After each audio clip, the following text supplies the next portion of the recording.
दुखों से तुम्हें मुक्त होना है, परम आनंद की प्राप्ति करनी है। देखो, सबका लक्ष्य है, एक छोटे जीव चींटी से लेकर के ब्रह्मा तक उस परम सुख को प्राप्त करना। परम सुख की आकांक्षा सबके अंदर। देख लीजिए, हम धन कमाते हैं तो सुख के लिए, परस्पर मित्रता करते हैं तो सुख के लिए, ब्याह करते हैं तो सुख के लिए, संतान करते हैं तो सुख के लिए, पद की चाह करते हैं तो सुख के लिए, जीना चाहते हैं तो सुख के लिए। हर चेष्टा हमारी सुख के लिए है। क्यों है? क्योंकि हम सुख सिंधु के अंश हैं। जो आनंद सिंधु सुख राशि, वो प्रभु कहते हैं ममई वांशो जीव लोके जीव भूता सनातन। सनातन अंश है तू मेरा, ममई वांशो।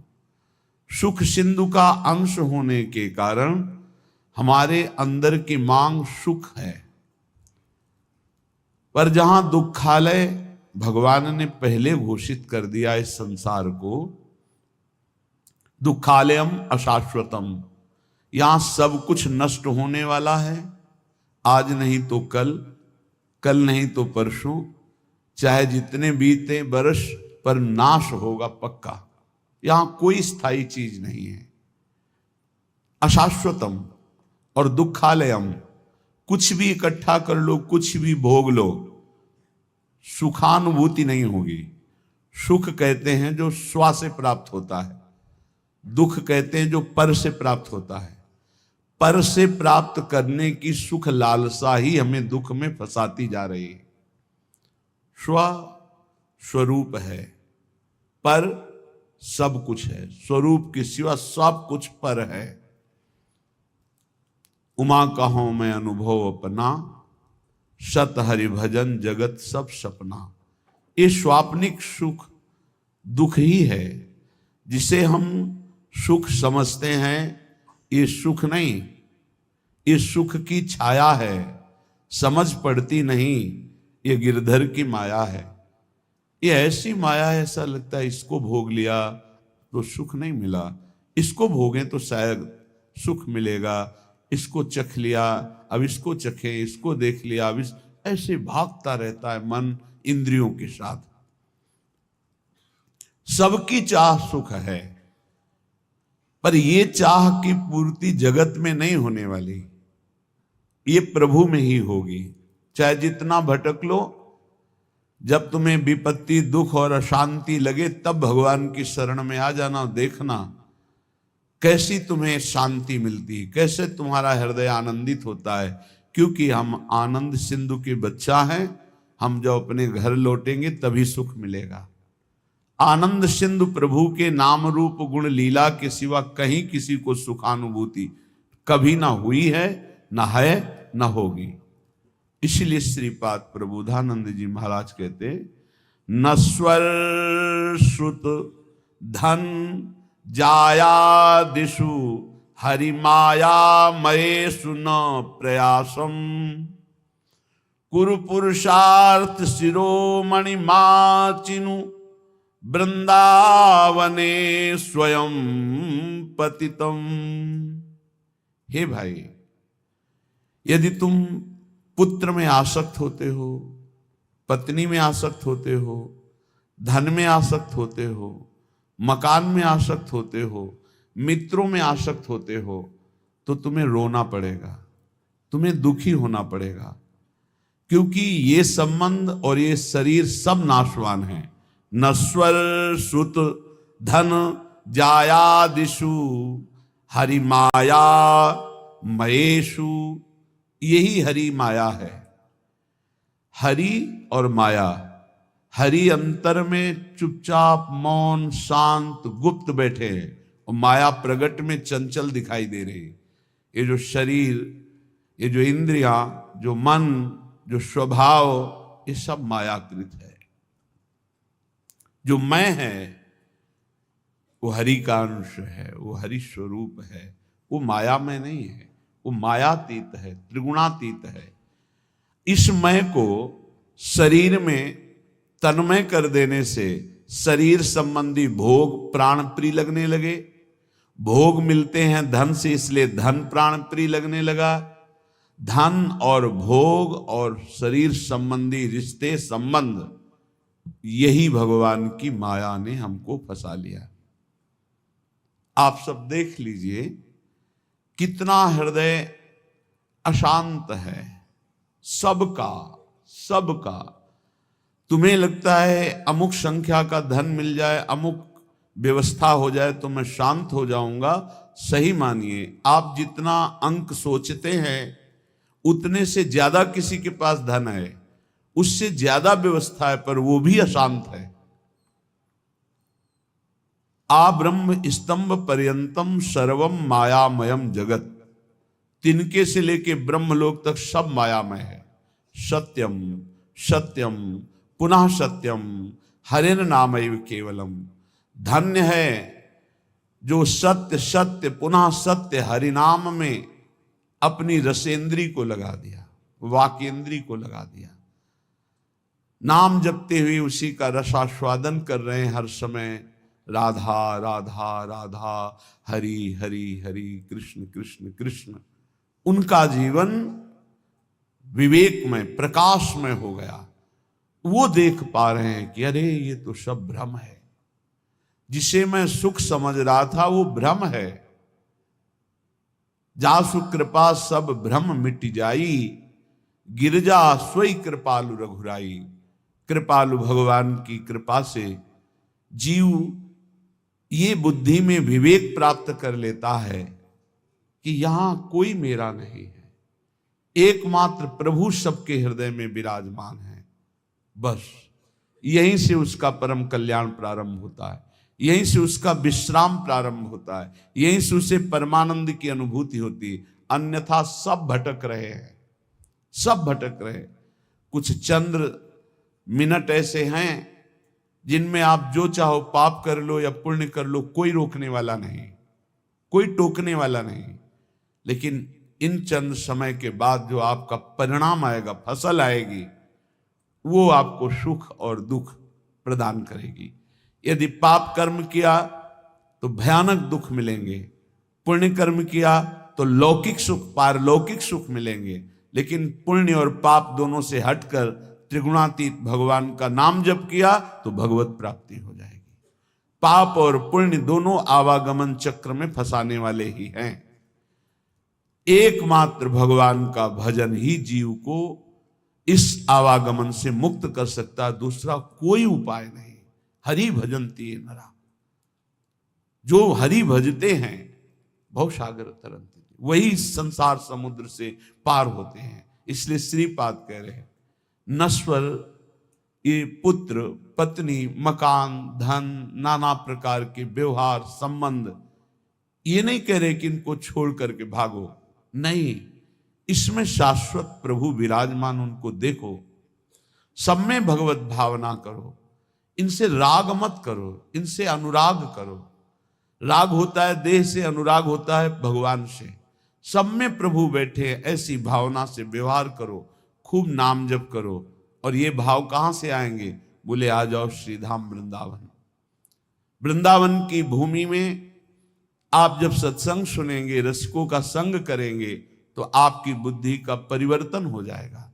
जो बुद्धि सांसारिक भोगों में सुख है ऐसा निश्चय करती है, वो विवेकवती बुद्धि होकर प्रभु में सुख है, स्वरूप में सुख है ऐसा निश्चय करने लगेगी।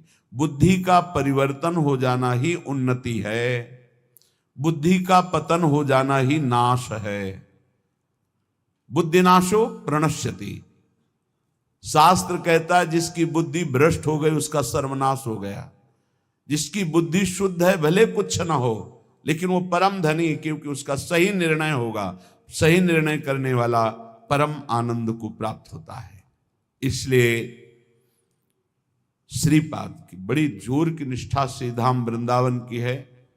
कहे वरमिहि वृंदारण्य सुवरा की मदन मोहन द्वारी।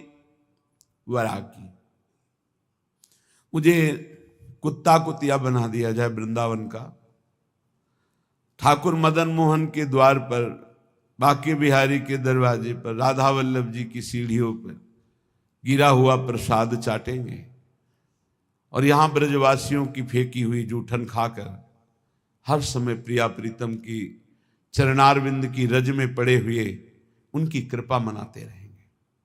श्रीपाद प्रबोधानंद जी के पीछे कहा था, मुझे नाली का कीड़ा बना दीजिए, ये धाम है धाम। हरिराम व्यास जी कह रहे, हो मन वृंदावन को श्वान। हे हरि कृपा करो मेरे मन को, यही अच्छा लगता है कि अगर मुझे अगला जन्म मिले तो वृंदावन में ही मिले, भले मुझे कुत्ता बना दिया जाए। वृंदावन का बड़ा लाभ है, यहां हर योनि भगवत प्राप्ति कर लेती है। जैसे यहां आप देख रहे हो, कुत्ता है या शूकर है या अन्य जीव हैं, देखो ये रज में लौटते हैं। जिस रज को ब्रह्मेश्वरादि सुदरूह पदारविंदो श्रीमत् पराग परमाद्भुत वैभवाया, परम अद्भुत वैभव जिस रज में छुपा हुआ है, जो भगवान ब्रह्मा जी सनकादि शिवादि याचना करते हैं इस रज में निरंतर वास करने के लिए। जो रज शिव सनकादि के याचत सो रज शीस चढ़ाऊं, उस रज में वो श्वान रात दिन सोता है, रात दिन उसी में शयन करता है। भोजन मिलता है तो उसी रज में मिलता है, और प्राण निकलते हैं तो इसी रज में निकलते हैं। और वृंदावन प्रभाव सुन अपनो ही गुण देत, जैसे बालक मलिन को मात गोद भर लेत। यहां जिसका भी शरीर छूटता है, ये धाम है, वो भगवत प्राप्त हो जाता है, वो प्रियाजू को प्राप्त हो जाता है। भगवान शंकर जिनके नाम की महिमा से काशी में मोक्ष प्रदान करते हैं, वो हरि जिनका नाम जप करते हैं, ये उनका धाम है, प्रियाजू का, वृंदावनेश्वरी का धाम है। ये राधा निकुंज वाटी वृंदावन है। इस रज में जो प्राण त्यागता है, वो सीधे प्रियालाल के निज धाम दिव्य वृंदावन को प्राप्त होता है, चाहे पशु हो, पक्षी हो, मनुष्य हो, कोई हो। यहां साधन प्रभाव नहीं है, यहां धाम प्रभाव है।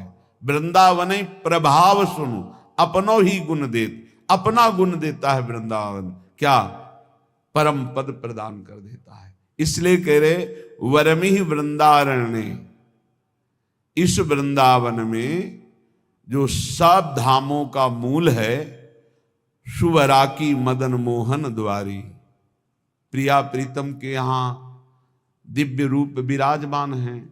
आज आप जब विट्ठल विपुल देव जी का पूजन होगा तो आप सुनेंगे बिहारी जो महाराज कौन है, साक्षात प्रिया प्रीतम। राधा वल्लभ लाल जी कौन, साक्षात प्रिया प्रीतम। राधा रमण जी साक्षात प्रिया प्रीतम। ये किसी मूर्तिकार की रचना नहीं है, ये स्वयंभू स्वयं प्रिया प्रीतम मिलित रूप, ये वृंदावन धाम है, धाम है। नेत्र पावन नहीं इसलिए तुम्हें मूर्ति नजर आ रही नहीं, तो राधा रमण जी, राधा वल्लभ जी, राधा बांके बिहारी जी साक्षात प्रिया प्रीतम विराजमान है। इनके दरवाजे में इनकी जूठन मिलती रहती है। हम तो धन्य मानते। एक बार किसी भक्त ने प्रश्न किया था, आप राधा नाम की इतनी महिमा करते हैं, ये वृंदावन के भिखारी लोग राधे राधे बोलते हैं, एक एक 10-10 रुपया मांगते हैं, तो क्या इस विषय में आपका क्या विचार है? क्या इनका सही चरित्र है? राधा राधा कह के, राधे राधे कह के रुपया मांगते हैं। हमें अपने भाव से देखना है। जिसका चश्मा हरा होता है उसे हरा दिखाई देता है, जिसका लाल होता है उसे लाल दिखाई देता है। हमारा चश्मा भाव का है। भावोत्सवेन भजताम रस कामधेनु। अखिल कोटि ब्रह्मांड नायक प्रभु श्री कृष्ण चंद्र जो कह रहे हैं, पूज्य भाई जी महाराज उस पद में लिखते हैं कि अगर मुझे कोई खरीदना चाहे तो निश्चित किया हुआ मूल्य है राधा नाम। राधा मुझे खरीद सकता है, ठीक है। उनके चरणों में लक्ष्मी जी सदैव चापती रहती है हरि के चरणों को, और वो राधा कहकर 100 रुपया पूरे दिन में या 200 रुपया इकट्ठा किया और कहीं खोली लिए हुए, वृंदावन में छोटी कुटिया लिए हुए आटा दाल ला के खाता है, वृंदावन वास करता है। आप उसे भिखारी समझते हो? आप उसे नीच समझते हो? आप उसको, इस वृत्ति को नीच समझते हो? और जो करोड़ों का गफला करके एसी में सोते हैं और व्यभिचार करते हैं, मांस मदिरा पाते हैं, उनको बड़े आदमी समझते हो? अरे इनके चरणों की रज के समान कोई बड़ा आदमी नहीं है। इनसे बड़ा कौन होगा जो रात दिन बिहारी जी के दरवाजे पे बैठे हुए हैं, 100 200 500 मिले उसी में खोली का किराया देते हैं, उसी से वो दाल रोटी ला के खाते हैं, मजीरा बजा कर राधा राधा कीर्तन करते हैं और वहीं लुढ़क के सो जाते हैं। दिन में रात्रि में उस कुटिया में पहुंचते हैं। आप क्या समझते हो? एक दिन एक संत भगवान को देखा, वो पद गाते रहते, पधार गए, 25 वर्ष पहले की बात होगी। रसखान जी के पद, बड़े बड़े रसिकों के पद गाते रहते थे, 100 200 500 उनको। इसके बाद राम जी आई में एक दिन भिक्षावृत्ति के लिए वहां, तो देखा वो बांट रहे थे एक एक वस्त्र, कुछ रुपए और भोजन सामग्री। तो उनको देखा कि अरे ये तो 10-10 रुपए वहां एकत्रित करते थे। नजदीक गए और कहा बाबा ये आपकी तरफ से आपका कोई भगत? बोले ले, जो बिहारी जी दे देते हैं उससे हमारा काम चल जाता है, जो बच जाता है वो ऐसे संत से। क्या आप समझते हो? आप इन भिक्षुकों को क्या समझते हो, जिनके दर्शन करने के लिए पूरा जीवन हो जाता है, लोग एक बार भी नहीं आ पाते, रोज उनके दरवाजे में बैठ के उनकी जय बोलते हैं। आप इन भिक्षुकों को आप क्या समझते हो? वृंदावन के भिखारी किनके भिखारी हैं? बाके बिहारी के दरवाजे के, राधा वल्लभ लाल के दरवाजे के। आप विषयों के, भोगों के, पापाचरण के भिक्षुक हो। आप देख लो, हमारी बात कड़वी लगेगी, आप उनको भिखारी समझ रहे हो जो 100 रुपए में संतोष करके धाम वास कर रहे हैं। तुम अपने को देखो, करोड़ों ने भगवान ने दिया, फिर भी तेरे अंदर संतोष नहीं, फिर भी तू भगवान की दिन भर जय नहीं बोलता, फिर भी दिन भर भगवान का नाम कीर्तन नहीं करता। वो उनके धाम में रहते हैं, उनके नाम में रहते हैं। बाहरी दोष दर्शन करके अपने हृदय को मलिन करके धाम से चले जाते हैं बहिर्मुख लोग, यहां कुछ ले नहीं पाते। इसलिए यहां के भिक्षुकों की शरण हो जाओ तो बिहारी जो प्रसन्न हो जाएंगे। आप क्या समझते हो?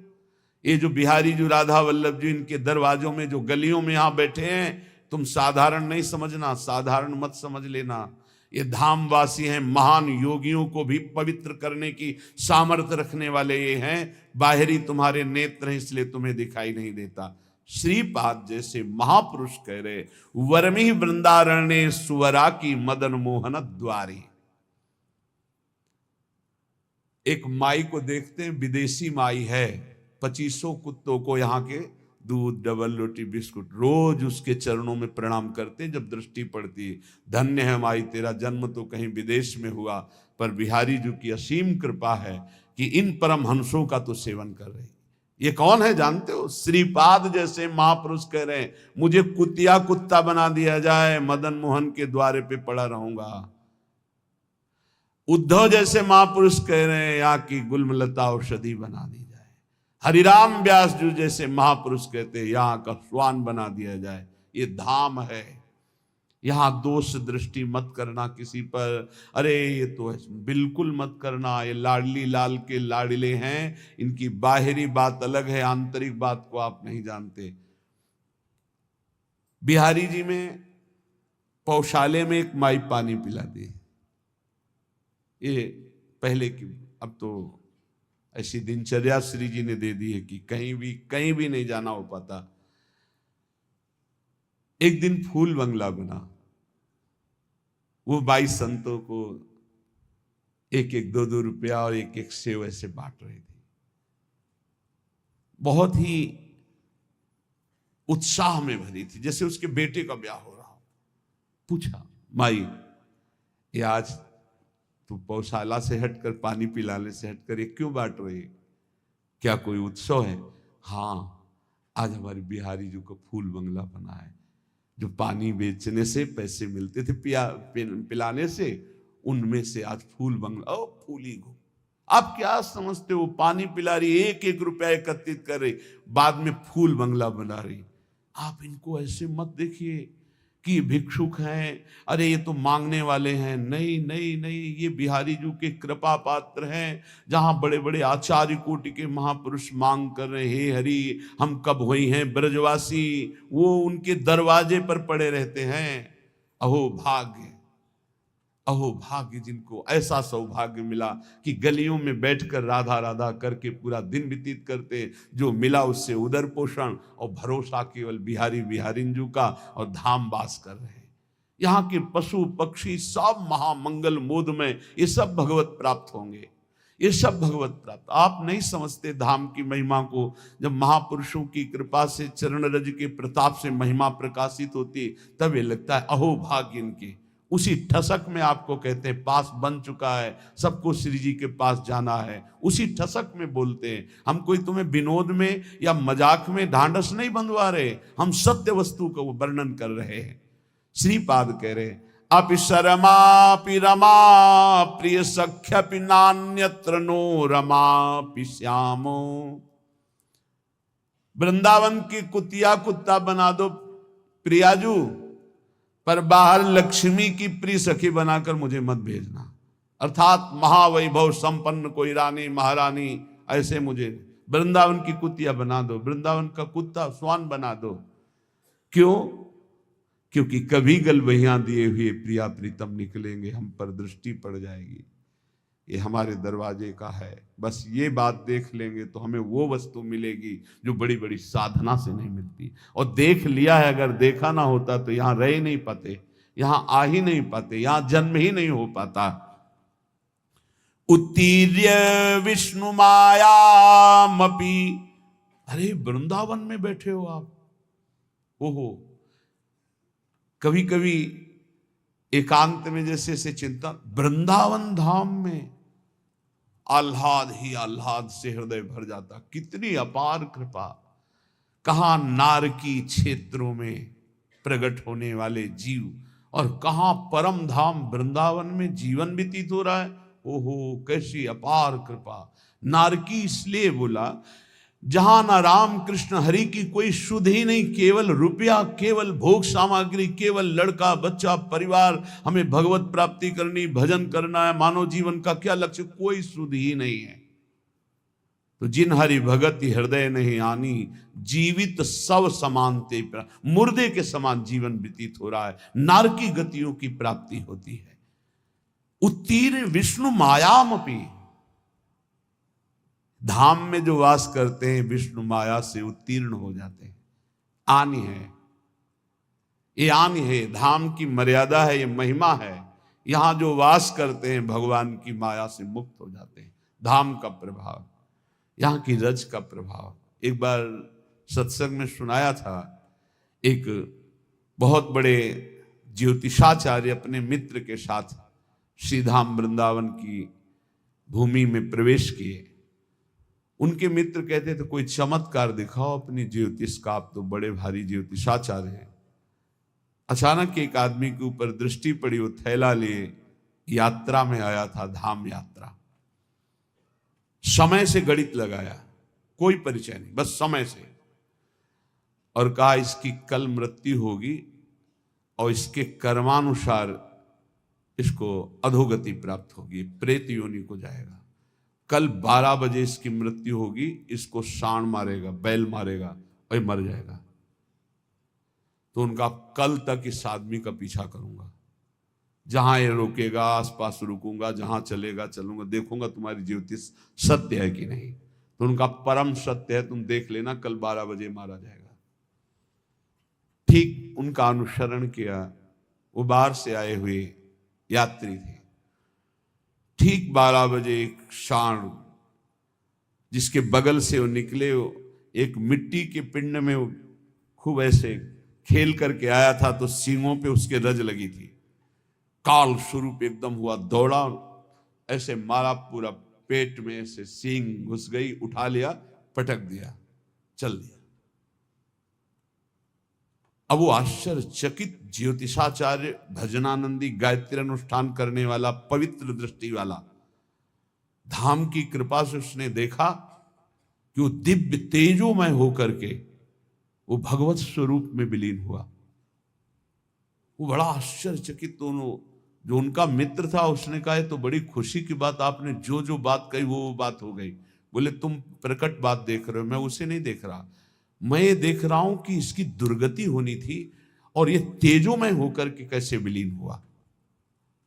अब इस बात के लिए वृंदावन के किसी रसमर्मज्ञ की जरूरत है, तो किसी रसिक से मिले। उन्होंने कहा कि मैं बहुत बड़ा ज्योतिषाचार्य हूं, आज तक मेरी ज्योतिष मिथ्या नहीं हुई, पर आज मिथ्या होते दिखाई, इसकी दुर्गति होनी थी, ये तेजोमय होकर कैसे विलीन हुआ?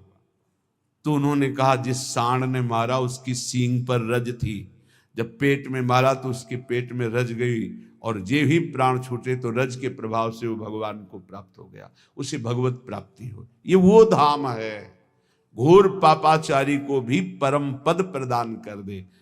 उत्तीर्ण विष्णु मायामपि, भगवान की माया से मुक्त होने के लिए सहज करुणा बरस रही। अगर भगवान ने माया का खेल रखा है तो उससे मुक्त होने के स्थान भी बना दिए।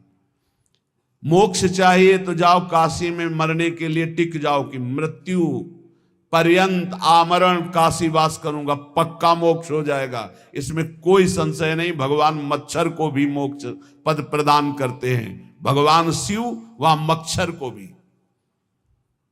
एक बार एक सिद्ध महापुरुष के पास कुछ लोग चल रहे थे काशी में, तो गटर में देखा कीड़े बिल, तो कहा, गुरुदेव क्या इनको भी मोक्ष प्राप्त होता है? ये भी तो काशी में है। मान लो अपने लोग वेदांत पढ़ रहे हैं, साधना कर रहे हैं, मोक्ष प्राप्त हो जाए वो तो, लेकिन क्या इनको भी प्राप्त होता है? कहते काशी में सबको प्राप्त होता है। तो उन्होंने स्पर्श किया और कहा, आप देख। तो देखा जितना कीड़ा मर रहा था सबको भगवान शिव उपदेश कर रहे हैं, सबको नाम का उपदेश करके मोक्ष पद पर, सब दिव्य रूप से अपने स्वरूप में स्थित होते जा रहे हैं। ऐसे इस धाम की महिमा दिखाई गई। जो जीव शरीर छोड़ता है तो ये दिव्य सखियां के राधा नाम सुनाती हैं और वो प्रियालाल को प्राप्त हो जाता है।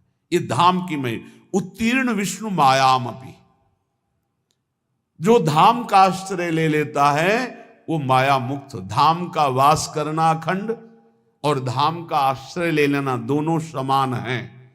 जो वास नहीं कर सकते वो आश्रय ले ले। प्रियाजू के चरणों की शरणागति, धाम का आश्रय, राधा नाम का जप, अच्छे आचरण, बाहर रहकर भी आपको धाम की ही प्राप्ति होगी, जो धाम वासी की गति होती है। आश्रय आपने धाम का लिया। वनितायाम अविश्वसन प्राज्ञः, अब एक सावधानी कहते हैं, ये काम वेदना हमें भगवान की मार्ग से भ्रष्ट कर देती है, गिरा देती है। तो जो परस्पर शरीर भोगाकर्षण है उसे हम केवल वनिता शब्द से ही नहीं जोड़ते हैं, उसे हम अर्थभाव में लेते हैं। परस्पर जो काम भोग की आकर्षण वृत्ति है, इस आकर्षण वृत्ति पर संयम किया जाए, चाहे जहां हो चाहे जो भी हो। अगर इस पर संयम नहीं करोगे तो ये तुम्हारा सर्वनाश कर देगा और कभी तृप्ति होने वाली है नहीं। तद भय चकिता सततम निवसति वृंदावनेति निर्विण्णा, भयभीत हो जाओ। एक काम वृत्ति सुख प्रदान करने वाली नहीं, तुम्हारा नाश करने वाली है। जो शरीरधारी व्यर्थ में वीर शक्ति का नाश करते हैं वो खोखले हो जाते हैं। दिमाग काम नहीं करता, शरीर काम नहीं करता, सोच मंद पड़ जाती है, जठराग्नि मंद पड़ जाती है, उत्साह मंद पड़ जाता, बहुत तरह की हानि है। मत मानो किसी की भी बात जो वीर नाश के लिए सपोर्ट करते हैं, वो मलिन बुद्धि है। कोई ब्रह्म ऋषि बोल रहा हो हमें बताना, कोई शास्त्रज्ञ बोल रहा हो हमें बताना, जिसको शास्त्रों का प्रमाण हो और प्रमाणित करके हमें बोले। डॉक्टर पार्थिव शरीर के केवल ज्ञाता हैं, तो चीर फाड़ करना, रोगों की निवृत्ति करना, इस बात पे बोलो, हम आपको भगवान की तरह प्रणाम करके मानते हैं। लेकिन आप शास्त्र आज्ञा का उल्लंघन करके मनमानी बोलोगे तो तुम्हारी बात मानने वाली नहीं। शरीर संबंधी रोग निवृत्ति के लिए ऑपरेशन करना, हड्डियों को जोड़ना, रोगों की जानकारी करके उसे निरोग करना, हम प्रणाम करते हैं आपको। आप भगवान के स्वरूप हो, आप भगवान के अंश हो, आप जीवों की दुख निवृत्ति के उपाय बताते हो, धन्यवाद। लेकिन आप गर्भपात के लिए सपोर्ट करते हैं, आप भ्रूण हत्या, गर्भ हत्या कराते हैं कि ये बच्चा ठीक नहीं है, आप ब्रह्मचर्य नाश का सपोर्ट करते हैं। ये आपके लिए बहुत गलत है, क्योंकि आप जगत मंगल के लिए डॉक्टरी सीखे हैं, जगत अमंगल के लिए नहीं। ये अमंगल करने वाली चेष्टाओं को आप थोड़ा संयम में रखें अपनी बुद्धि को। आप तस्मा शास्त्रम, शास्त्रों का स्वाध्याय कीजिए। वेदो नित्य मधीयताम संगा सत्सु विधीयताम, वेदों का नित्य स्वाध्याय करो, महापुरुषों का संग करो, फिर देखो तुम्हारी वाणी पवित्र हो जाएगी, फिर तुम वही बोलोगे जिससे जगत मंगल होगा। ये जो ब्रह्मचर्य नाश करते हैं व्यर्थ में, बहुत पछताना पड़ेगा, जीवन मृत्यु तुल्य हो जाता है। इतनी आसक्ति प्रबल हो जाती है कि बड़े बड़े ज्ञानियों को भी माथे पे हाथ रख के सोचना पड़ता है, मैंने आसक्ति क्यों की। ये माया का ऐसा प्रचंड स्वरूप है। ज्ञानी नाम अपि चेतांसी देवी भगवती सा बलादा कृष्ण मोहाय महामाया प्रचति। हंसते हंसते खेल खेल में ऐसी आसक्ति हो जाती है कि प्राण त्यागना सहज लगता है, लेकिन काम भोग का त्यागना कठिन हो जाता है। आप विचार करके देख लीजिएगा, आज उसी आसक्ति ने आपको भगवान से विमुख करके बहुत दूर रखा है, और ऐसा लग रहा है कि भजन, ये अध्यात्म मेरे से नहीं होने वाला। आप भगवान के अंश होकर भी भगवान की प्राप्ति के लिए उत्साह खो दिए, नहीं हो पाएगा मेरे से। तद भय चकिता सततम, भयभीत हो जाओ इस काम भाव से, आश्चर्यचकित हो जाओ कि तुझ ज्ञान स्वरूप को कैसे फंसा लिया इस भगवान की काम भोग जनित मायावृत्ति ने। तो तू निरंतर राधा नाम जप कर और सत्संग सुन। मन तो चंचल सवन को सबका मन सबसे अधिक चंचल है। ताको कौन उपाय, उसको वश में करने का उपाय क्या है? बोले साधन को हरि भजन है, कै सत्संग सहाय। साधना तो है नाम जप, और सहायता होगी सत्संग से। खूब सत्संग सुनो, नाम जप करो, देखो आप